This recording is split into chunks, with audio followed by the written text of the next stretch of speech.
할렐루야. 예배하는 날로 구별된 복된 주일입니다. 영정원 누리교회를 섬기는 도육한 목사입니다. 국내외 모든 성도님들과 그리고 해외에서 사역하시는 선교사님들의 모든 가정에 하나님의 은혜와 평안이 넘치기를 기도합니다. 이번 주간에는 우리 민족의 최대 명절 중에 하나인 설 연휴가 이어집니다. 유대인들에게 가장 큰 명절은 초막절이고 우리의 추석과 같은 절기입니다. 오늘 우리는 초막절의 마지막 날에 예수님께서 선포하신 말씀을 묵상하게 될 것입니다.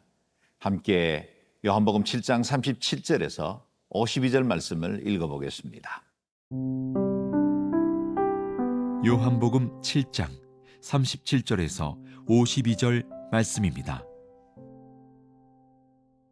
명절 끝날 곧 큰 날에 예수께서 서서 외쳐 이르시되 누구든지 목마르거든 내게로 와서 마시라.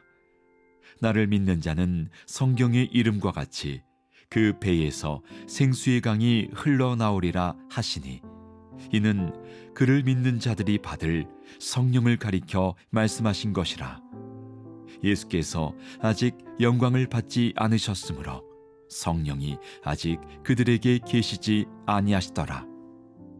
이 말씀을 들은 무리 중에서 어떤 사람은 이 사람이 참으로 그 선지자라 하며 어떤 사람은 그리스도라 하며 어떤 이들은 그리스도가 어찌 갈릴리에서 나오겠느냐, 성경에 이르기를 그리스도는 다윗의 씨로 또 다윗이 살던 마을 베들레헴에서 나오리라 하지 아니하였느냐 하며 예수로 말미암아 무리 중에서 쟁론이 되니 그 중에는 그를 잡고자 하는 자들도 있으나 손을 대는 자가 없었더라.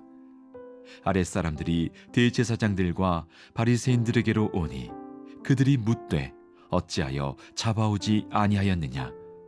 아랫사람들이 대답하되 그 사람이 말하는 것처럼 말한 사람은 이때까지 없었나이다 하니 바리새인들이 대답하되 너희도 미혹되었느냐.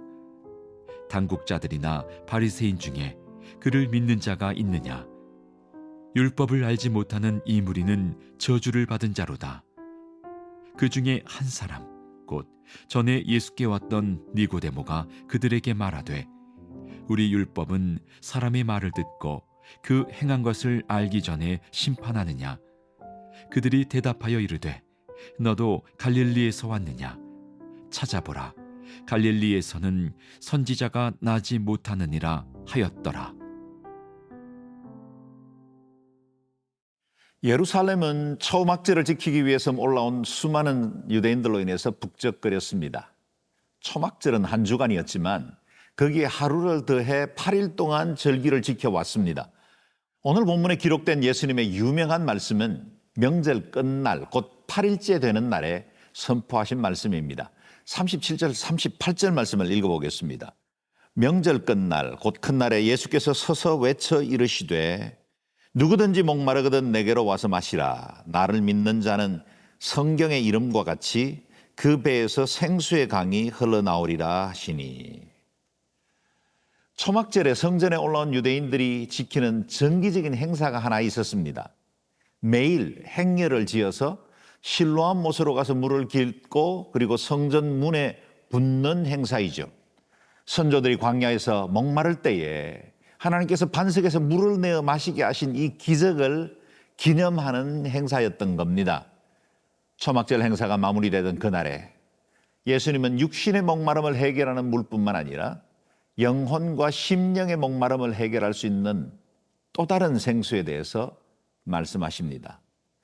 분명 인간의 몸은 70% 이상이 물로 채워져 있고 일정량 이상의 탈수가 진행되면 생명을 잃어버리게 됩니다. 물은 우리 육체에 너무나 중요합니다. 그럼에도 우리는 육신의 목마름을 채우는 것만으로는 살 수 없습니다. 우리는 마음의 결핍, 영적인 탈수 상태를 자주 겪으며 삽니다. 때로는 삶의 의욕을 잃어버리고 소망의 끈을 붙드는 힘조차 소진될 때도 있지요. 우리의 영혼과 심령의 목마름은 물로도 세상의 쾌락과 성취로도 채워지지 않습니다. 우리의 갈급한 영혼은 오로지 예수 그리스도께서 주시는 생수, 영원한 물로만 해결할 수 있습니다. 우리 주님은 누구든지 목마르거든 내게로 와서 마시라 초대하십니다. 마치 마태복음 11장에 수고하고 무거운 짐진 자들아 다 내게로 오라 말씀하심과 같이 지치고 상한 영혼, 목마르고 갈급한 영혼들 주님께 나아오라 초대하십니다. 주님은 나를 믿는 자는 성경에 일러주신 바와 같이 그 배에서 생수의 강이 흘러나올 것이라고 하십니다. 외부에서 마시는 물, 우물에서 길어서 마시는 물이 아니라 우리의 심령 속에 흘러넘치는 생수를 말씀하십니다. 예수님은 이사야서에 예언된 말씀 신약시대에 적용하며 언급하셨죠. 이사야 44장 3절에 나는 목마른 자에게 물을 주며 마른 땅에 시내가 흐르게 하며 나의 영을 내 자손에게 나의 복을 내 후손에게 부어주실 것이라 말씀하셨습니다. 그렇습니다. 주님은 광야에 길을 내시고 사막에 강을 내시는 분이십니다. 우리 삶의 진정한 해답을 가지고 계시며 우리의 본질적인 마음의 목마름과 두려움, 심령 깊은 곳에 내재하는 공허와 불안의 원인을 가장 잘 아시는 분이십니다. 이렇게 우리를 지으시고 우리를 가장 잘 아시는 주님께서 우리를 초대하십니다. 불러주십니다. 내게로 오기만 하면 마실 수 있고 모든 영적 목마름을 해결할 수 있다고 하십니다. 기억하십니까? 주님은 믿는 자의 배에서 강처럼 흐르게 될 생수는 다름 아닌 믿는 자들이 받을 성령이라고 말씀하셨습니다. 우리 주님의 부활 성천 이후에 모든 사람들을 위해 보혜사 성령님이 예비되어 있습니다. 성령님은 우리 안에 오셔서 거듭남의 확신도 주시고 또 세상이 알 수도 줄 수도 없는 평안으로 채워주십니다. 환경과 상황을 초월한 기쁨과 확신으로 우리의 심령을 담대하게 만들어 주십니다. 유혹과 고난 앞에서도 흔들리지 않게 하십니다. 이전에 좋던 것 이제는 값없게 하십니다. 뿐만 아니라 최근 우리 나라가 겪고 있는 여러 혼란과 염려 중에도 하나님은 기도하는 자들을 통해 선하신 주의 뜻을 이루어 가십니다. 여러분 개인과 가정의 모든 문제, 영적 갈급함이 있다면 우리 주님께 나아가십시다. 내게 오라고 하신 주님의 그 자신감을 느껴보십시오. 가기만 하면 주님께서 책임지신다 우리에게 확신 주십니다. 말씀하신 대로 우리에게 이루실 것입니다. 우리 안에 생수의 강을 이루시는 성령님의 차고 넘치는 충만한 은혜로 우리를 채워 주실 것입니다. 주님께로 나아가 성령의 은혜를 충만하게 받으시는 저와 여러분 되시기를 바랍니다.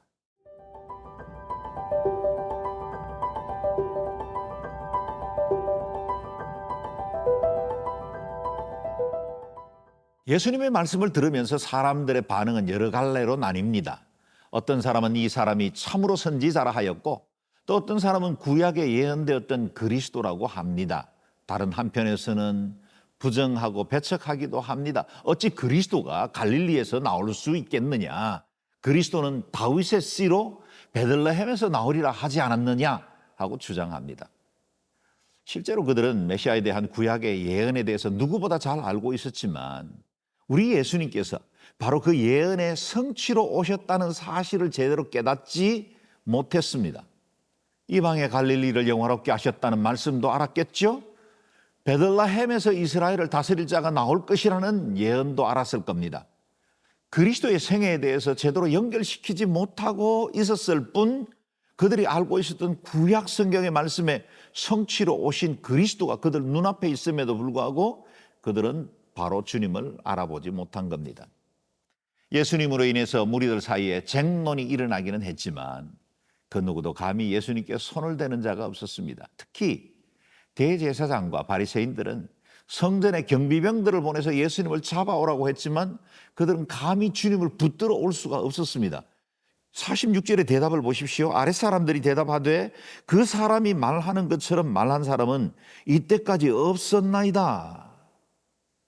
그들도 신앙생활을 하는 사람이었죠. 이전에 많은 율법학자들의 가르침을 받았을 겁니다. 그런데 그들의 가르침과 예수님의 가르침은 근본적으로 달랐다는 겁니다. 성전 경비병들은 대제사장의 명령을 집행하기 위해서 예수님을 붙들러 갔지만 예수님의 영적 권위와 그 가르침 앞에 압도되어 그를 엄두조차 낼 수가 없었다는 겁니다.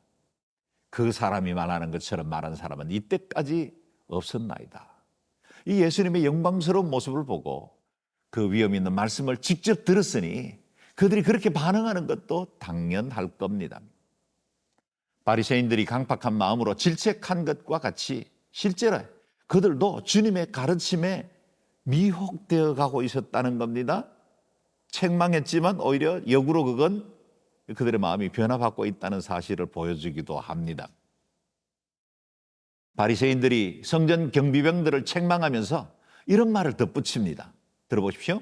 당국자들이나 바리새인 중에 그를 믿는 자가 있느냐? 이 무리는 저주받은 자로다. 이 말에는 이런 뜻이 담겨 있는 것 같습니다.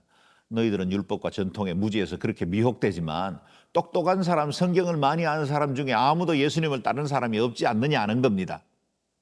마치 예수님을 믿지 않는 것이 당연한 것처럼 호언장담합니다. 그러나 그것은 무지의 소치였을 뿐입니다. 바로 옆에 예수님을 엄밀히 따르고 있던 사람이 있었습니다. 50절 말씀을 51절까지 읽겠습니다.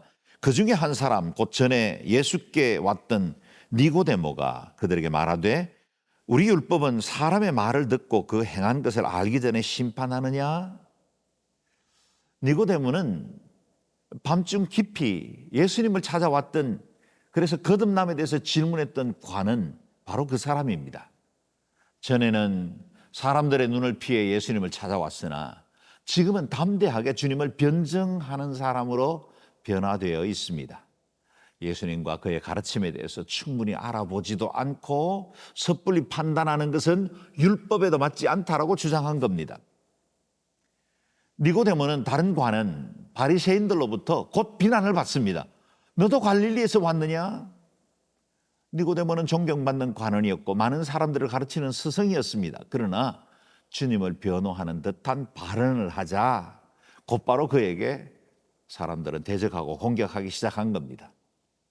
이렇게 복음을 드러내면 사람들로부터 비난과 공격, 따돌림을 받는 경우들이 많습니다. 우리의 믿음과 신념에 대해 다른 사람들은 조롱하고 반대하려 할 것입니다. 그럼에도 니고데모의 이 담대한 태도는 우리에게 큰 도전을 줍니다. 요즘 사람들은 교회에 대한 시선 그리 호의적이 않은 것 같습니다. 그래서 우리의 믿음을 드러내는 것도 부끄러워하거나 때로는 사람들 앞에 내가 그리스도인이라는 것을 말하는 것조차 그리 끼기도 합니다. 그러나 여러분, 우리는 산 위의 동네이고 세상에서 맛을 내야 할 소금입니다. 숨겨지지 않습니다. 드러나게 되어 있습니다. 저와 여러분은 빛을 소유한 사람들입니다. 그리스도와 이 복음을 부끄러워하지 말고 담대하게 고백하고 증거할 수 있게 되기를 바랍니다. 그 믿음으로 많은 사람들에게 선한 영향력을 드러내는 저와 여러분 되시기를 주의 이름으로 축원합니다.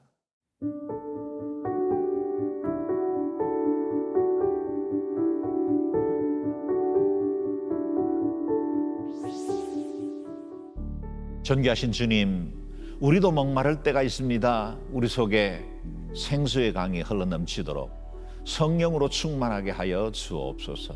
주님을 담대히 증거하고 드러내는 용기와 힘을 주옵소서. 예수님 존귀하신 이름으로 기도드리옵나이다. 아멘.